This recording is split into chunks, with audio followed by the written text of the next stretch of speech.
بسم اللہ الرحمن الرحیم۔ السلام علیکم ناظرین، سلطان صلاح الدین ایوبی رحمۃ اللہ علیہ کے زمانے میں ایک یہودی عورت تھی جو اسلام پر ریسرچ کر رہی تھی۔ اس نے اسلام کے بارے میں بہت کچھ سیکھا، بہت کچھ پڑھا، لیکن ایک سوال جس کا اسے جواب کہیں نہیں مل رہا تھا وہ یہ تھا کہ آخر خنزیر کے گوشت میں ایسی کیا برائی ہے کہ جس کی وجہ سے خنزیر کا گوشت کھانا اسلام میں حرام قرار دیا گیا ہے۔ صرف یہی ایک بات تھی جو اس کو اسلام قبول کرنے سے روک رہی تھی۔ اپنے اس سوال کا جواب حاصل کرنے کے لیے وہ سلطان صلاح الدین ایوبی کے دربار میں پہنچ گئی اور عرض کیا کہ اے سلطان معظم، میں نے اسلام کے بارے میں بہت کچھ پڑھا ہے اور بہت کچھ سیکھا ہے، حتیٰ کہ میں اس جگہ پر آ کھڑی ہوئی ہوں کہ اسلام قبول کر لوں، لیکن بات یہ ہے کہ جو مجھے اسلام قبول کرنے سے روک رہی ہے، اور وہ بات یہ ہے کہ اسلام خنزیر کا گوشت کھانے سے کیوں منع کرتا ہے۔ اسلام نے جس چیز کے بارے میں منع کیا ہے وہاں اس کی دلیل ملی ہے، لیکن خنزیر کا گوشت حرام ہونے کی کیا وجہ ہے اس بارے میں مجھے ابھی تک کوئی مضبوط دلیل نہیں ملی۔ میں نے بائبل کو پڑھا تو بائبل میں بھی خنزیر کا گوشت کھانے سے منع نہیں کیا گیا، لیکن اسلام کیوں منع کرتا ہے؟ آخر اس گوشت میں ایسی کیا خرابی ہے کہ اسلام اس کو کھانے سے منع کرتا ہے؟ تو سلطان صلاح الدین ایوبی نے اپنے ایک مشیر کو حکم دیا کہ بائبل کی وہ کتاب میرے پاس لے آؤ جو اپنی اصلی حالت میں موجود ہے۔ جب بائبل کی کتاب پیش کی گئی تو سلطان نے وہ حوالہ تلاش کر کے اس یہودی عورت کو دکھایا جہاں لکھا ہوا تھا کہ خنزیر کا گوشت کھانا منع ہے۔ خاتون نے حیران ہو کر کہا کہ یہ کیا بات ہوئی، میرے پاس جو کتاب ہے اس میں تو لکھا ہوا ہے کہ خنزیر کا گوشت کھانا منع نہیں ہے۔ یہ سن کر سلطان نے جواب دیا کہ مجھے ترس آتا ہے تمہارے ان لکھاریوں پر جنہوں نے اپنی عیاشیوں کے لیے اس پاک کتاب کو اپنے لفظوں سے تبدیل کر دیا۔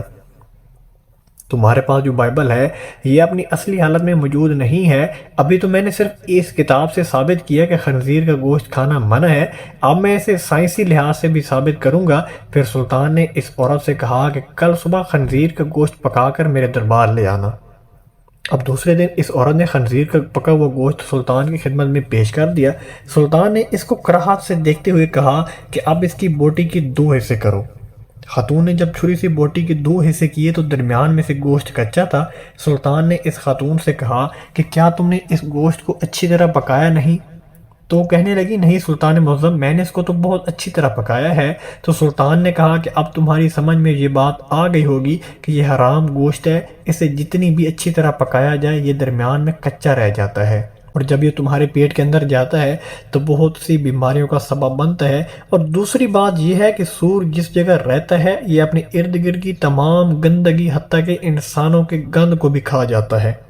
اس کی خوراک بہت ہی غلیظ ہوتی ہے، اس حوالے سے وہ غلاظت اس کے گوشت میں بھی شامل ہوتی ہے جو بذات خود بیماریوں کا منبع ہے۔ تیسری بات یہ کہ جب سور کی مادہ کسی دوسرے سور کے ساتھ جنسی تعلق قائم کرتی ہے تو یہ اسے دیکھ کر خوش ہوتا ہے، اور یہ بغیرتی کی خصلت اس کے گوشت میں بھی پائی جاتی ہے، اور اس کا گوشت کھانے والا بھی انہی صفات کا حامل ہوتا ہے، اور یہ اپنی ماداؤں کو دوسروں کے حوالے کر کے خوش ہوتا ہے۔ یہ واحد جانور ہے جس میں اتنی غلاظت اور بشرمی پری ہوئی ہے۔ جب آپ ایسے جانور کا گوشت کھائیں گے جس کی بنیاد غلاظت سے بھری ہوئی ہے تو وہ آپ کو کیا فائدہ دے گا؟ اور یہ بات سن کر وہ یہودی عورت سلطان صلاح الدین ایوبی کے سامنے جھک گئی اور کہا کہ اے سلطان معظم، اب آپ ہی مجھے کلمہ پڑھائیں۔ سلطان صلاح الدین ایوبی نے اس عورت کو کلمہ پڑھایا اور تمام دربار اللہ اکبر کے بلند نعروں سے گونج اٹھا۔ احباب، میں امید کرتا ہوں آج کی ویڈیو آپ کو اچھی لگی ہوگی۔